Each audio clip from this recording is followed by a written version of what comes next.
Quais os pontos positivos e negativos da maçonaria? Seus rituais são evocações ingênuas do passado? São sim, não há dúvida. Eu sou mestre maçom. Este senhor, chamado Valdo Vieira, que foi companheiro de Chico Xavier, que é espírita, que nos relatou toda a farsa, toda a mentira de Chico Xavier, do espiritismo, ele declara abertamente que é maçom. E sabemos que a maçonaria ensina a mentira, que a maçonaria é uma religião, que a maçonaria adora Lúcifer, que a maçonaria adora o diabo, segundo o livro de Albert Pike, o Papa da Maçonaria. Sabemos também que Allan Kardec era maçom, que Leon Denis, que sucedeu Allan Kardec, também era maçom. Então sabemos que a maçonaria também está por trás do espiritismo, que ela é comandada, criada pelo diabo. Você que é espírita, agora você está entendendo que o espiritismo é uma mentira do diabo. Faça a vontade de Deus, obedeça a Deus, saia dessa mentira, essa enganação do diabo. O diabo não tem nada a oferecer a ninguém, nem a ele mesmo, somente o sofrimento eterno. Eu sou mestre maçom, fiquei lá 6 meses e eles me deram o kit plástico. A maçonaria abriu uma opção de coisa, não ficou tão hermética, tão fechada, mas mesmo assim, os rituais fazem você perder muito tempo. São sempre as mesmas coisas, não precisa daquilo. Agora, veja, eu entrei na loja principal de Uberaba, que não existe até hoje, numa praça lá, que é a maior daquele interior. Então eu falei assim, ó, então o melhor é eu então cuidar da vida, porque eu tinha que trabalhar, fazer uma opção de coisa, e ali a maçonaria tinha aquela exigência semanal dentro dos processos, uma coisa toda. Então o que eu fiz? Eu falei com eles me deram o kit place, ou kit place, que eu chamava. E eu tenho esse documento até hoje. Quer dizer, eu sou mestre maçom, tenho o kit place. Aqui, até no exterior, em muitos lugares, eles viam que eu era maçom e me pediam assistência para ver uma coisa ou outra. Eu descobri que eu era maçom, as portas todas se abriram. Eu cheguei a usar isso para poder comprar livro, umas coisas que eu fazia até no exterior. Às vezes vale a pena. Agora, eu não tenho, por exemplo, porque isso sempre tem uma senha, de tanto em tanto tempo tem uma senha. Para você participar, você tem que ter aquela senha.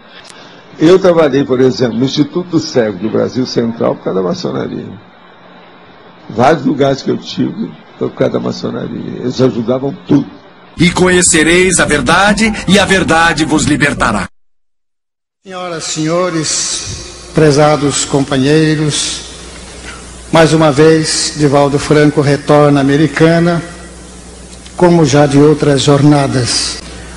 Divaldo Franco, médium, orador espírita, já percorreu mais de 50 países levando a mensagem espírita e ao longo desses 47 anos de vivência, de trabalho na seara espírita, já produziu 116 livros através da sua psicografia e tem realizado seminários em muitas capitais mundiais, apresentado entrevistas em canais de televisão no Brasil e no exterior.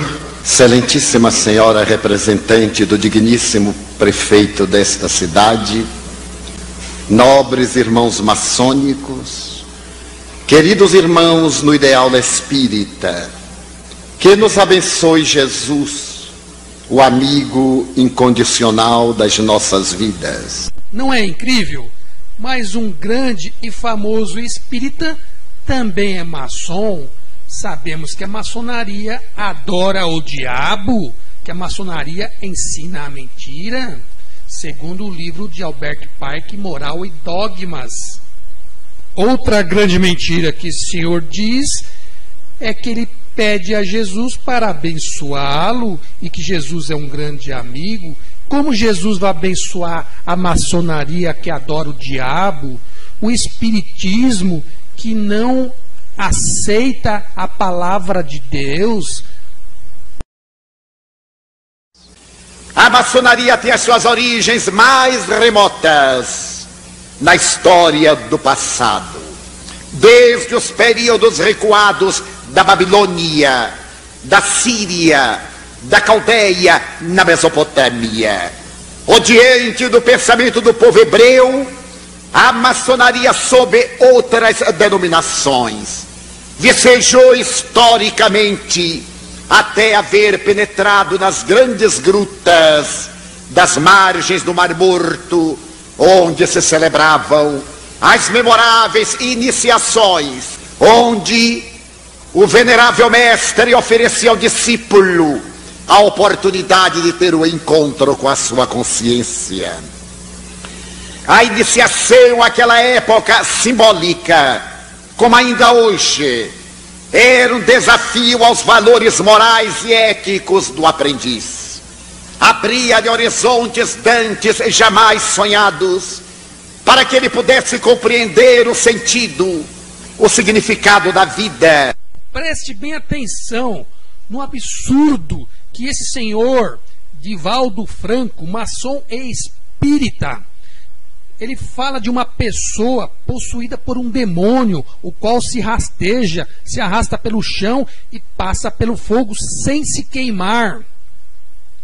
E depois fica diante de deuses do Antigo Egito, Ísis, Osíris, que representa o diabo, e o falo sagrado, que é o pênis masculino, representado pela figura do obelisco, que representa Baal, os 4 demônios, Beuzebu, Astarote, Asmodeu, Leviatã. Esse obelisco é um símbolo encontrado na maçonaria e também encontrado na Praça do Vaticano, onde nós sabemos que Deus libertou o seu povo do Antigo Egito, onde o faraó era possuído pelo diabo e ele teve uma derrota humilhante perante o poder absoluto de nosso Deus.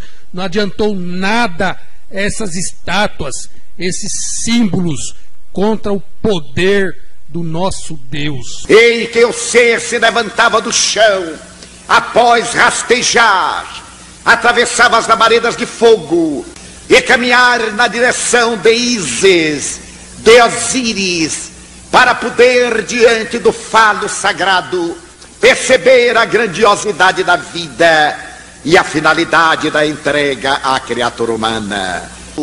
Esta ordem sagrada, na tradição de todos os estudiosos da história, vai estabelecer que o universo provém da realidade de um olho que tudo vê. Que absurdo que o senhor diz que o universo provém do olho que tudo vê, que esse olho que tudo vê é Deus para ele.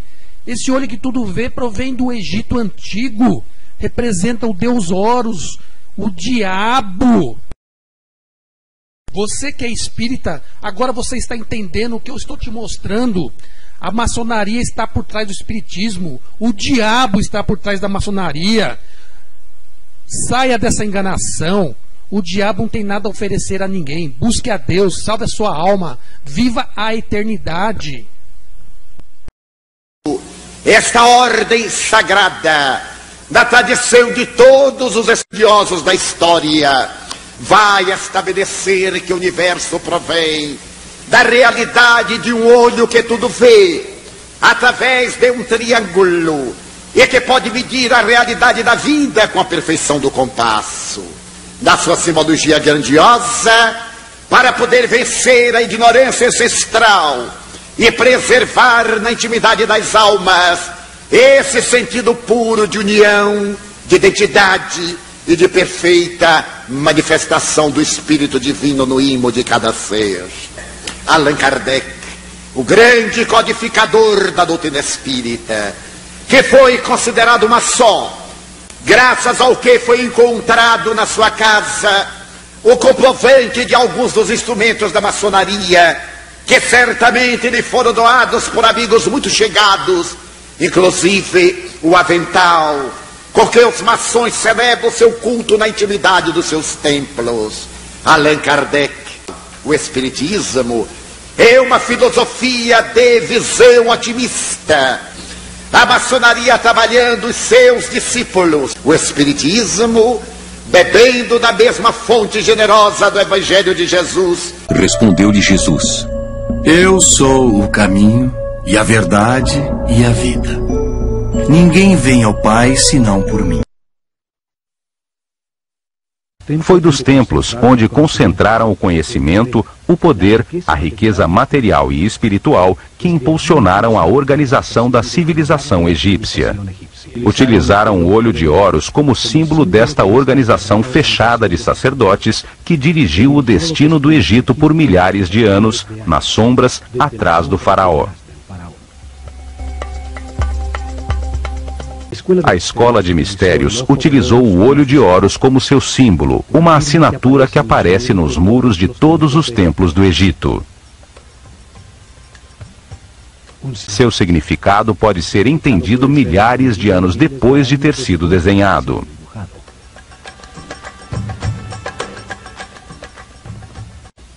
O olho de Horus é a consciência imortal que tudo sabe, tudo vê. Por isso, o seu símbolo era o olho de Horus, o olho que tudo vê.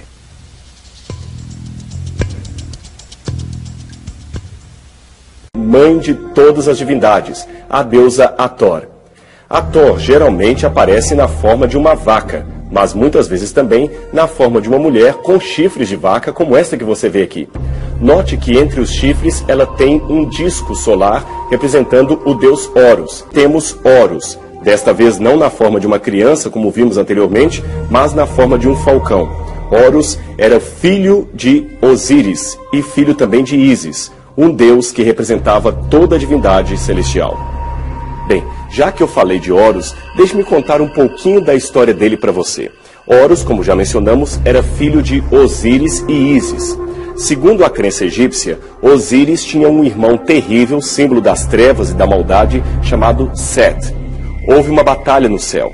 Set, símbolo das trevas, lutou contra Osíris, o símbolo do bem. Set matou Osíris, esquartejou seu corpo e jogou no rio Nilo. Os egípcios acreditavam então que, na sequência dos fatos, Ísis havia recolhido todo o corpo do seu marido e havia costurado esse corpo e mumificado. Ela encontrou todas as partes do corpo, menos o membro masculino. Osíris então agora passou a ser uma divindade que só vivia no mundo dos mortos. Porém, ela havia guardado sêmen do seu marido. Desse sêmen nasceu Horus, o deus que agora governaria o céu segundo os egípcios, uma vez que o seu pai governaria o mundo dos mortos. E Horus seria o principal deus, aquele que expulsou Set do céu. Horus também seria uma representação egípcia de Ra, o deus Sol. E a partir daqui você vê uma crença muito profunda e antiga a respeito do Sol como uma divindade suprema. Esta crença do deus Sol, de Ra, passou para os persas na forma de Mitras, depois alcançou Roma. Vamos agora conhecer a última parte aqui desta coleção egípcia do Museu da Universidade de Andrews. Esse papiro é uma cópia do Livro dos Mortos que merece ser explicada. Cada parte que você está vendo aqui é como se fosse uma história em quadrinhos contando a vida de alguém que se entregou aos deuses e teve o seu julgamento após a morte. Você tem um indivíduo aqui na primeira parte adorando as várias divindades egípcias. Vários deuses dos que nós já mencionamos podem ser vistos aqui. Por exemplo, você tem justamente Horus, que eu falei que agora era o principal, o deus celestial, depois que Osíris, que aqui atrás aparece como seu pai, apresenta apenas a divindade no mundo dos mortos. A seguir você tem Maat, e você tem outros faraós que foram adorados. Aqui você tem a deusa Hathor, a deusa vaca. Esse símbolo que sempre aparece aqui é a cruz Ankh, é o símbolo da vida eterna.